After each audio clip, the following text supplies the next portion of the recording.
Buenas tardes. Mi grupo está conformado por Alejandra Rodríguez, Carlos Contreras y quien les habla, Sandra Angarita. Como podemos ver en pantalla, se representa una cuestión que presenta importancia en la evolución y esta consiste en si la mutación es aleatoria. Para esto, pues debemos tener en cuenta que al abordar esta pregunta, obtendríamos pues una visión más completa de los diferentes mecanismos evolutivos que darán como resultado la comprensión en los diferentes procesos de adaptación y de supervivencia de los organismos principalmente. Como podemos observar, la palabra aleatorio aparece muy a menudo con la palabra mutación. Y pues esta lo que va a generar es que van a adoptar diferentes resultados, de tal manera que en este caso surge la cuestión si son realmente aleatorias las mutaciones y de ser así, ¿en qué sentido lo serían? Para ampliar un poco más el tema, pues es importante recordar que la mutación es una variación en la secuencia de ADN y que esta variación pues va a introducir cambios puntuales de tipo físico y fisiológico en los individuos. Como se mencionaba en clase, pues existen diferentes tipos de mutaciones, tales que pueden ser positivas, negativas y neutras y de las cuales, pues, estas mutaciones van a presentar un desempeño directo con los organismos. A su vez, pues también debemos tener en cuenta que estas mutaciones pueden impulsar diferentes procesos, como lo puede ser la adaptación y la evolución.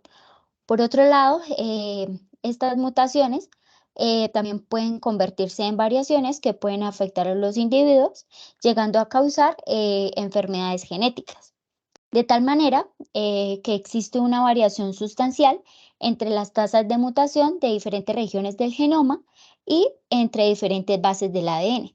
Entonces, a continuación, presento dos tipos de mutaciones, las cuales consisten en mutaciones de transición y en mutaciones de transversión. Como podemos ver en pantalla, las mutaciones de transición son aquellas en las que un par de bases es sustituido por una alternativa de su mismo tipo. O sea, es decir, va a haber un reemplazo de una púrica con una púrica o una pirimidina con una pirimidina. Estas mutaciones de transición son las que se representan con las flechas azules.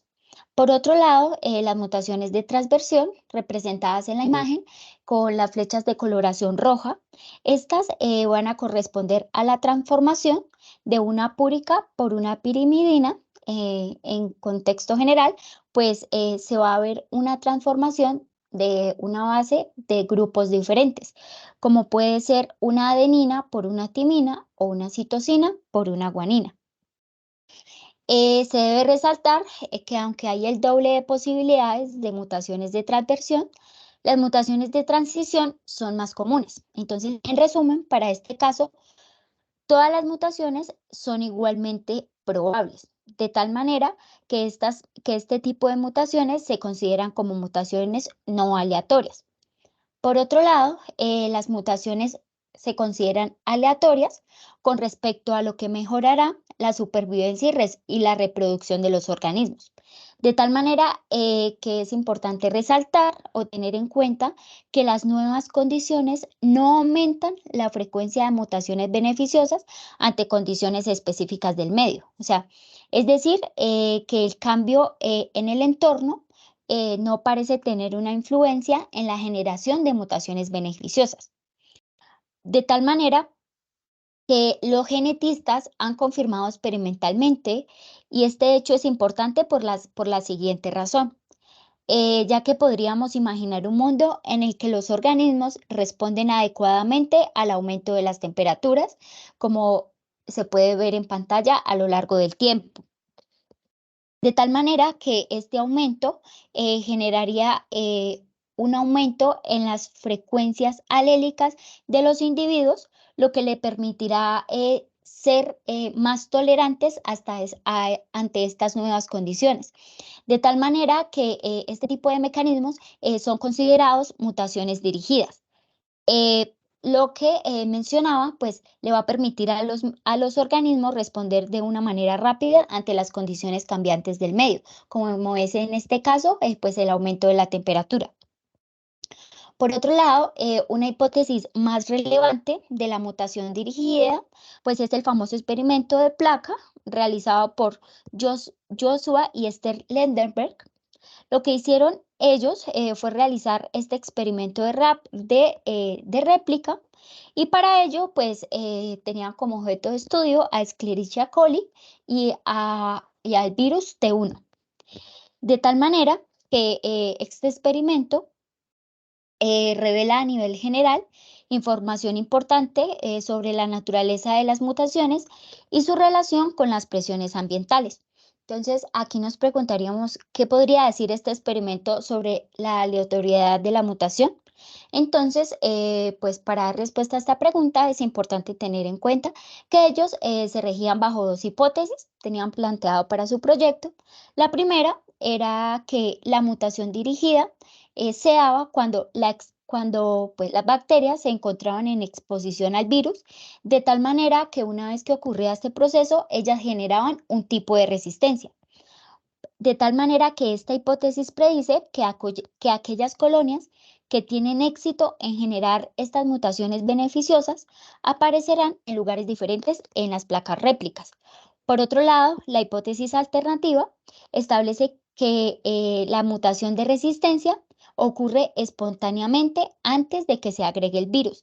En este caso, cuando se añade el virus, pues las colonias ya tienen la mutación de resistencia que aparecerá en los mismos lugares de réplica, como ya lo explicaré más adelante. O sea, en este caso, pues para esta hipótesis se establece que ya se tendría como un tipo de predisposición por parte de los organismos.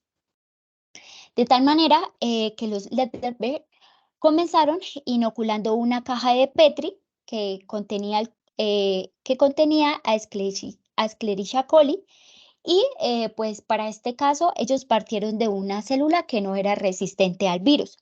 Después de que ellos emplearon la inoculación en una placa maestra, pues ocurrió el proceso de reproducción y contenía centenares de colonias en su superficie, cada una de las cuales creció a partir de una célula que pues ellos partieron del cultivo original. Entonces, a partir del uso de un disco cubierto, como lo podemos ver en pantalla, ellos presionaron suavemente sobre la superficie de la placa y luego se presionaron suavemente en otras réplicas que habían sido pues previamente esterilizadas. De tal manera que el terciopelo recogió algunas células de cada colonia en la placa maestra y la transfirió a las placas réplicas. Para este caso, pues se destaca la brillantez de estos autores, ya que este experimento radica en el que las posiciones espaciales de la colonia eran las mismas en las placas maestras y en las placas réplicas. Posteriormente, el siguiente paso del experimento fue tratar todas las placas, pues mediante el virus T1. De tal manera que según la hipótesis 1, esta se representa en la imagen número A, la adición del virus pues va a inducir una resistencia en las bacterias. En este caso, pues algunas colonias deberían sobrevivir y otras no, como se esperaría, dependiendo pues si estas son capaces de realizar la mutación adaptativa antes de ser asesinadas, por decirlo así.